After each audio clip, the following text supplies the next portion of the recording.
Thanks, I appreciate it. And I'm looking forward to talking to everybody about this. It's a great topic, and I think as we go, we'll learn a lot today. And so I'll go ahead and start with a little bit of information about myself and who I am. For those of you who don't know, I started my career with military equipment with what's called logistics support analysis. So basically the way a plane or a tank, if it breaks out when it's deployed, who's going to fix it, what training they need, what tools they need, what spare parts they need, and how do you get all that in place so that equipment will keep working.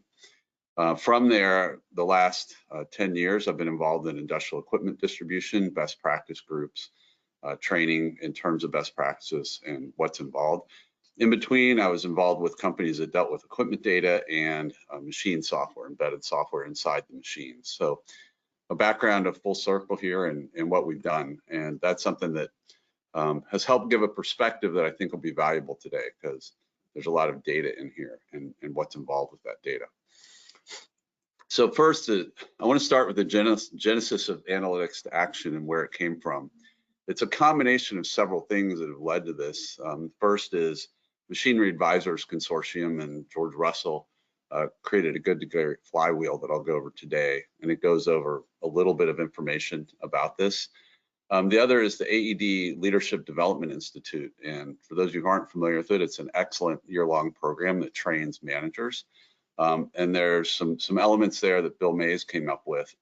And then in getting to know a former CIO in distribution, John Stern, he came up with questions and a way to approach analytics that leads to action. And I think in most dealerships, it's more of an execution business. How do I execute well? And that's really where, if you overlap it with the experience I've had, there's been a need for profit engineering, what I call profit engineering, and a need for building team capital in dealerships. So how do we do that? We may know what we want to do, but how we get there has always been a question or a challenge. And I feel like this is a new path that helps people get there more quickly and in their day-to-day work. And that's why this is such a powerful potential approach and a way for a dealership to be more effective and to increase customer satisfaction, recurring revenue of customers, and their overall profitability in the dealership. So with that, we're going to have John be on this as well. There's so much material here that I wanted to keep it as an overview today, and then I think there may be future sessions that John can go into with more detail on how things are done. Looking at that, how is analytics to action done? And I think this is one of these questions that's really important to look at and say, gosh, what do we do? And many times when it comes to analytics, people get these dashboards that have a lot of elements and they aren't sure, well, where do I take that and what do I do with it? And we look at what this takes. It first starts with the right KPIs, or key performance indicators, the right tools, and the right questions. And the right questions is an art as much as a science. And I'll be getting into that a little bit more today. But we want to cover these three items in where and how we move with the analytics to action. So first, the right KPIs. And this actually is a fairly simple question in some ways, which is what to measure. And in a simplistic way, we say, well, measure what matters. Now, that's easier said than done. And it often becomes, well, what do we need to measure and how do we measure? And often it'll become different layers that we want to measure as we go. So we begin to look at this, we say, well, where can I go to figure out what's a framework, what to measure, what happens? Well, that begins looking at the dealership and the fact that the dealership's actually 4 businesses, maybe 3 if you're in ag and you don't do rental, or in a segment that doesn't do rental. So we have service, parts, whole goods, and rental. And we see that these are the traditional elements of a dealership. Today, it may even be adding in technology solutions as another one, but let's stick with the traditional ones now and say, hey, this is where we want to go and this is where we want to look.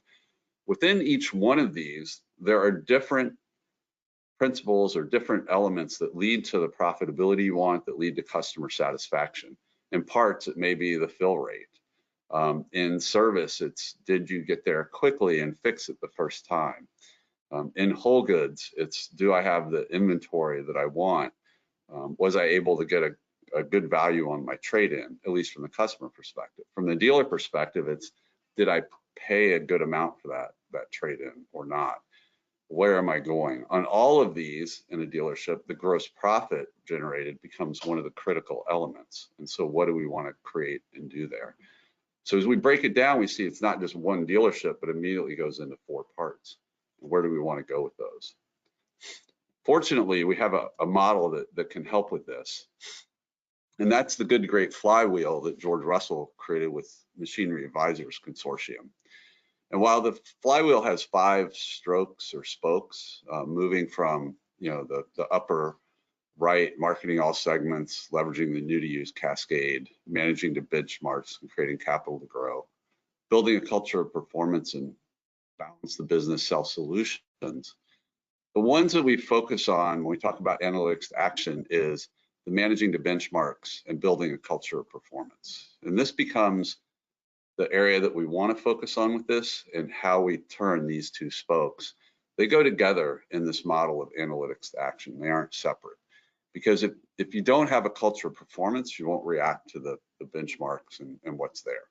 And so let me dive into that a little bit more. And if you ever want more information on the good to great flywheel and what's there, that can be, you can look out on the Mac website and see what's there. But I go back to this: how do you build a high performance culture? We can have all the benchmarks and dashboards in the world, but today what I want to help cover is a question of what does lead to that high performance culture? What separates the dealership that makes 10% operating profit versus the one that makes 1 or 2%? How does that happen over time? And how does analytics to action help that? That's what we want to explore and look at as we continue to move through this. So we're layering this into the question of, hey, do I have the right KPIs, the right tools, and the right questions? And now we're going to look a little bit at this. So building a high performance culture with analytics to action, we want to go back to this. What gets measured gets managed. And this is one of the core elements. So what am I measuring? How am I going to manage it? That's what we're going to focus on first. So if we don't measure it, it's not going to get managed. We know that. And that's the first step here.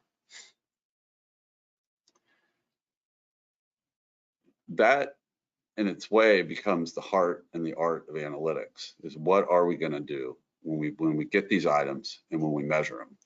And so what I look at when I see a dealership often is people get caught up in elements that don't matter as much. It's not actually a lever that changes the profitability or the customer satisfaction. And they get used to that, or they hear this and they don't understand the why. Or when they go to diagnose a problem, how do I drill down in my questions to get to what matters? So what I want to do is take a little bit of time and begin to cover some of this question of what gets measured and what gets managed. In that, we're going to say, well, gee, what do we do to measure what matters, and how do we go there? So what I want to do first is I want to start with this particular element or way of doing things. The first thing I want to do is I want to say we have to understand our business objectives. Then I want to align our data and IT. And when we go into dealerships, what we often see is there's a lot of focus on sales and service, rightfully so in parts, because that's the core of the dealership. The data becomes a little bit of a byproduct. It's not a core focus in a lot of dealerships. And the IT, there's not a lot of staff or expertise there in a lot of dealerships. So now I have to work on making sure I get these to align. But it starts with understanding the business strategy and the business goals. And then we move down to aligning the data and IT. So this is going to be one of the most important elements when we look at this and what's there. So what we want to do is, as we do this, once we have the business objectives, we want to establish the benchmarks and then execute against them. So if we go full circle now, what we're saying is what gets measured gets managed. We're going to understand our business strategy and objectives, and we're going to get our data and IT aligned, and we're going to use the benchmarks to bridge the two, but management-wise, we're going to execute to achieve the benchmarks. And one of the templates that I really like to use here is something that came from the AED Leadership Development Institute, where in that they list 3 primary responsibilities for a manager. And let's walk through those and show an example of how this can relate to the business objectives and benchmarks. So their three are financial, market, and people. So you have financial responsibilities as a manager, market responsibilities, and people responsibilities as a manager. This puts it into a framework that helps you understand, hey, what do we need to accomplish financially? What do we need to do in the marketplace and with our customers, both for our OEM and our dealership? And then what do we need to do with our employees and staff and make sure that the engine, the team capital that we have is strong? So looking at the financial responsibilities, there's three primary ones: delivering an expected rate of return, managing the assets of the organization, and establishing goals and budgets. And when you're a manager, these are three things that you want to do and have in place. Within these, there's all benchmarks or elements that we want to have that will matter for the dealership. The gold standard for a dealership will be return on assets. So now, what am I doing with my return on assets? Well, if I'm not directly responsible for that, then what am I generating in terms of profit for my department if I'm in a department? If I'm the dealer principal, what am I generating for profit for the overall dealership? Or if I'm a general manager at a branch? These now give me the ability to say, hey, this is the benchmark I want that aligns with these business objectives and responsibilities.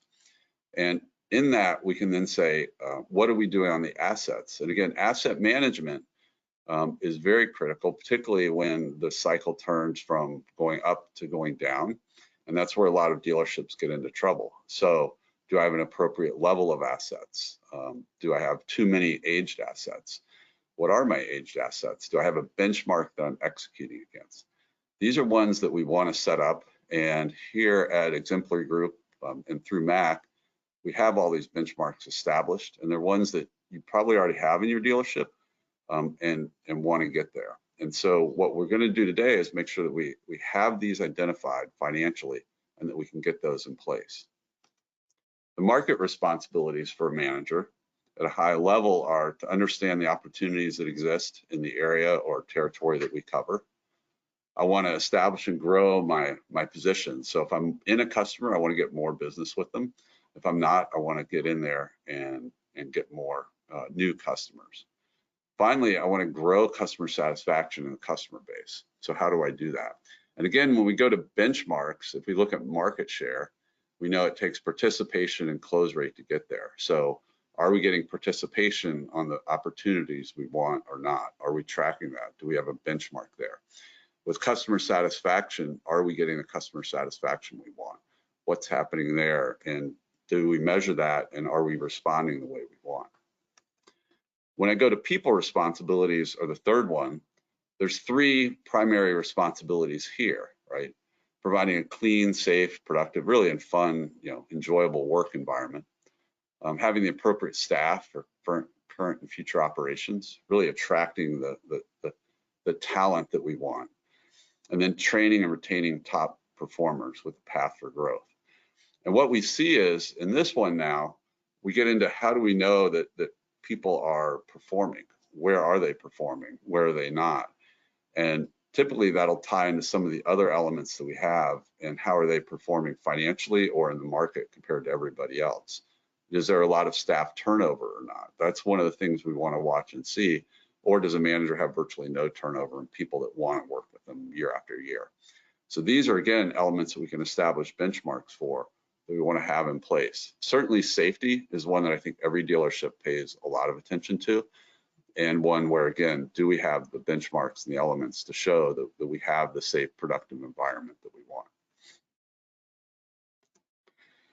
So in that, to summarize, before I get to the tools, right, we started with the idea of we need to know the right KPIs. To know the right KPIs, we have to know the business strategy and the objectives. And then within the objectives, we're going to look and say, this is what needs to get measured, because what gets measured gets managed. Then once we have that, we can then begin to say, all right, now we're going to begin to take action based on what we're seeing to appropriately manage and achieve the benchmarks we want. The right tools is both a complicated and a simple question. Tool number one is your data. Now, this is one of the biggest challenges we see when we walk into a dealership is the data is almost never perfect or right, or there's problems with it, or there's legacy issues or something else. The important thing here is, and the lesson is to start where you are, because even bad data has value. And I think this is something that we want to make sure that people think about and start with, because if you're going to build a high performance culture around analytics and acting on it, what'll happen is when you go in to take advantage of the data and see what's there, you say, oh, that data is not correct. Well, that leads to an action itself, which is to go improve and fix the data. So part of this is you're going to have, hey, I need to achieve this benchmarks operationally, but now I'm going to have an element that's like, hey, we need to go and get better data here. What do we need to do? How's that going to change? And that's going to be an element that's very important in this. How do you go and do that as a dealership? Tool number 2 is your analytics engine. And an analytics engine is one that really is very important these days to say, how do I get the information I need? How do I see it? Can I compare things? Can I do drill downs? Drill downs become very important to getting to the root cause and understanding what's happening. Can I select and sort and slice and dice the data in a way that gives me the information that I need and want? Maybe there's a certain person or a certain type of customer that becomes important, and I want to drill into that. And that becomes something I'm trying to look at or figure out. Maybe it's a certain type of machine that has a problem. And so when I start with a very broad element. I'm not achieving a certain benchmark. Then it becomes, how do I drill down into that and what do I do? A good story here is there was a dealer that we were working with that had a rental problem, and they were actually losing money in rental. And it became a question of, well, what do we do to fix that? Well, in that, you begin to go into something that that will be there, and we'll have a problem, and we've got to figure this out. So now it becomes, let's take the fleet and begin to break it apart, and let's begin to look at the utilization by machine type. And oh wait, by the way, we have 8 branches. So now let's look at utilization by branch and understand what's happening, so we can begin to right size the fleet. And it goes back to that financial responsibility of appropriate asset management for the dealership. If you didn't have an analytics engine that let you drill down and select and sort data and slice and dice it, you wouldn't understand it. Another case, we had a dealership that wasn't making profit in service. Well, what do we do there? Well, there we want to come in and understand what we call the profit vampires. What's happening here so that we can get that service in order? Is the issue utilization of time? Is it billing efficiency? Or is the issue something else in service? Well, in looking at first, it was, hey, wait, we aren't billing for our trucks and our travel appropriately. So billing for that added, a tremendous amount to the bottom line and the top line. Okay, well, what's next now? Well, as we begin to look at it, we see, wait a minute, this segment of customers, instead of charging our list rate, they're charging 1/3 of our list rate. Well, why is that? Well, then you begin to understand and get an exception list of who's not paying the appropriate rates, and what do we do to fix that or change that or make the strategic decision it's okay. By walking through this with analytics to action, that dealership was able to move from basically breaking even on service to making a very, very good profit on service. And that's where we saw that through this methodology and what can happen. So those are really the 2 main tools, data and the analytics engine. But the next one becomes the key, and this is the art of it as much as the science. And this is the one where you ask the right questions. I think strategic execution is critical, thinking like a CIO, like John Stern, or a CFO or COO, something strategic, Chief Human Resources Officer, Chief Revenue Officer. How do I begin to think through, how are we doing and where do we go? And at this level, it could be almost anybody in the organization can use the analytics to action approach by beginning to look and say, oh, hey, what's happening here? We aren't getting what we want. What are we going to have happen? And let's look at that. So the simple question is, in my role, what's the goal? The second question is, what's keeping me from that goal? Now, in that regard, it's something that maybe is simple. It's not simple.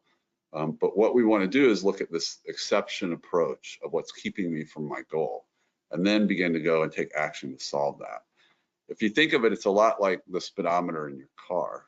Typically, you're looking at the gas gauge, not to say, oh, I'm full, I'm full, I'm full. What you're looking to do is say, oh, wait, the warning light just came on. I'm low on gas. I should find a gas station soon.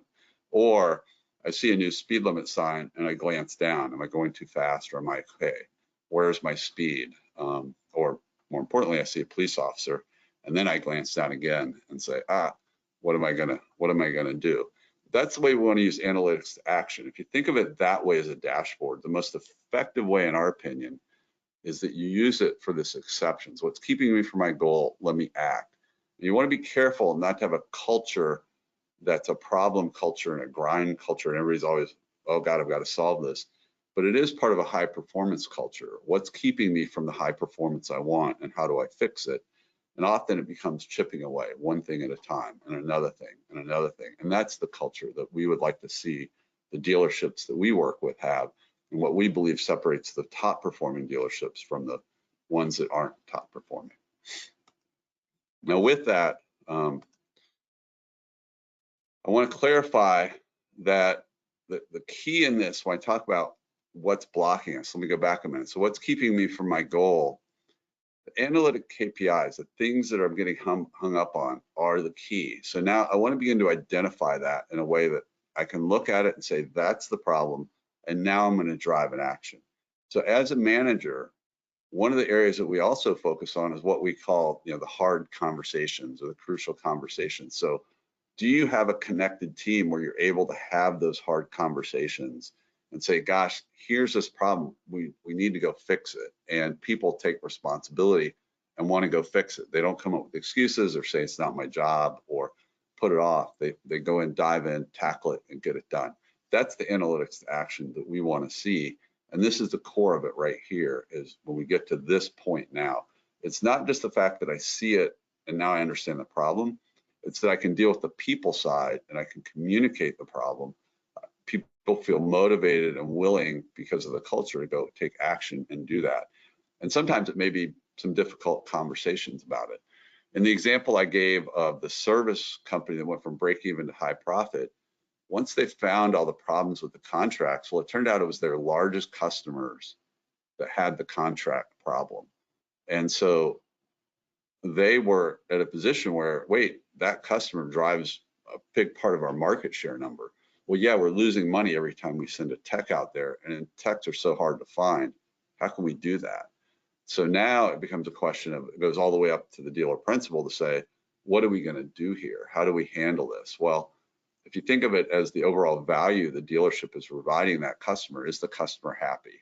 Yes or no? Here's our story. We're going to tell these guys, we need to pay more, earn more to pay our techs more to keep the good techs you like working with. And then we're going to build a package that shows the overall value we have to them as we move forward in a way that works. That's the type of thing that will happen with analytics to action. So sometimes it's very simple. Sometimes it takes a lot of teamwork and back and forth. I have a few examples to walk through today, and then we can go to questions and answers when we look at it. But again, as a summary, right, this starts with the right KPIs, the right tools, and the right questions. And let me walk through a couple of examples now using some of this. So this is one of the dashboards that exists in DIS. And when you look at it, I look at this now, what do I see? I see some colors, red, green, what's happening.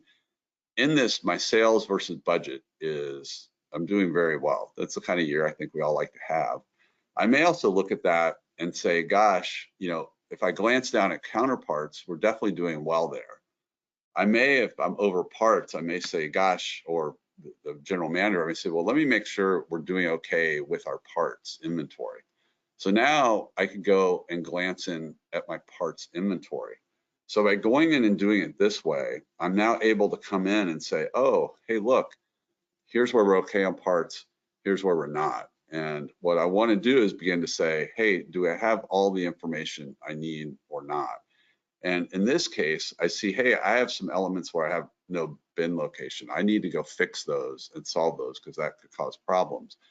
When I look at it here, I can also say, hey, based on what we've sold, we're okay with our inventory, or we need to order more to make sure we hit our fill rate numbers. And again, that's one of those elements and parts I want to see, right? I don't want so much inventory I'm not turning it, but I want to make sure I hit my fill rate number. And so that's going to be now, let me drill into that a little bit more.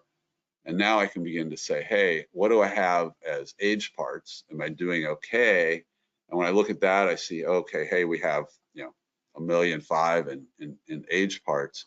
What am I doing with parts that are the available men isn't high enough? Where am I there? So now I can begin to drill in and begin to understand, wait, I need to take action on these parts with no available quantity and what's there. So because my sales are high, I'm going to go nail that and get that part fixed. There's also a pretty big number here on aged inventory. And so I want to look at those parts and figure out, are these critical parts that don't turn a lot and I have them because if something breaks, and particularly if it's during a critical time like planting or harvest in ag, I need that part there to make sure I can deliver it? Or is this just stuff where we order it inappropriately and now I should really try to get rid of those parts and get them out and free that asset money up so I can use it for other purposes? So that's one example where I can take a path from how are we doing in sales to how's my inventory to do I have enough inventory, and oh yeah, I also see that I should probably act on my aged parts. The second example here would be accounts receivable. So one of the things I see in dealerships is there's a lot of flow, focus on cash flow, whip into cash flow. There's not a lot of, I would call it methodology to make sure the cash flow is tight in a lot of dealerships. Some dealerships are very focused this on, others aren't. So here, another example of analytics to action is I could look at this and say, hey, here's my age receivables. Where am I out on this? And let's say that I want a 30 to 60 is the time frame that I want to hit it. Let's say that we have an average of 45 days. And so when it gets over 45 days, I want to really begin to hit that and look at it. And so I can begin to give this to the team and say, hey guys, here's the calls this week, this many more elements made it out, invoices made it out, so they aren't being paid. Can you follow up on it? Let's go ahead and follow up quickly. Let's have a methodology. And one of the things that can happen today that we get involved with is, in the past, it's been, how do I execute? Let's train people on the steps to take. Today, it's moving to sort of automation as well, where, hey, how can we automate this and get a certain amount of this done automatically and get the grunt work out of the way so my people can talk to their people and make sure the satisfaction is high while we're getting our cash flow. So this is another example of analytics to action where I know I want my cash flow in. Am I actively using this to follow up? So that's going to be another one. And then a final one is I look at the technician data and what's there. I say, well, here's an efficiency.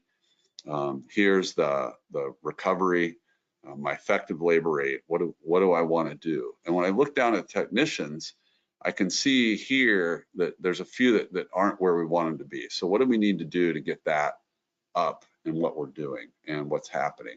Just like I can take that now and drill into each tech and understand, was this a question of assignment? Was this a question of training? Is this a question of something else, just certain jobs they had? Let's drill in and understand. This would be a question for more of a service manager, possibly a service coordinator, to begin to drill in and look at and say, how do we make everybody more effective? And I like this one because I think the revenue generators, particularly techs for dealerships, you build around them as a front line and you reward them. And if there's a problem, it's like, okay, what can we do to empower and help you? And I think that becomes one of the ones that I really like here, and what we're going to do and where we want to go. So that's something that we can use here, where we can take this and drill down on these. And this is 3 sort of simple examples of what's there. And so I wanted to take a minute now and just go ahead and open up for Q&A and any questions you have, and see what I can do to help you out, and look forward to hearing from people. A couple of questions, Jim, that you might want to address. How do I get these KPIs? Do I have to build them myself? Well, what I would say is I'd answer that in 2 ways, or 3 ways really. I think there's 3 ways to look at that today.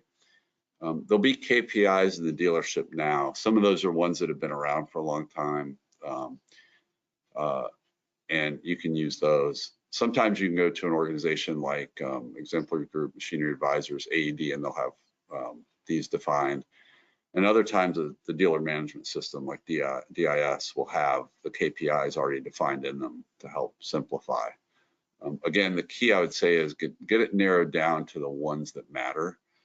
People that try to manage 100 KPIs out of the gate aren't nearly as successful as the ones who narrow it down and try to just get a few really well done. Did that answer your question? Yeah. I'm trying to see if I have any other questions here. Is understanding this dashboard, is it hard normally for people? How do I make them easy to understand? I think what I would say there is the place where people get tripped up is they put too many elements on the dashboard, or people don't understand how the data relates to their job. Most jobs in a dealership are fairly task oriented. And so I want to understand, how does this data or this analytic impact my task? How does it relate to it? So again, what I would do is I would start with a small number, 1 or 2, learn that, use that, get that habit down, then you can expand and grow from there. And so that will help. And if you have a dashboard that's already in place and you aren't sure where to start with it, then again, I would pick 1 or 2 elements on it, focus on those before you worry about everything else.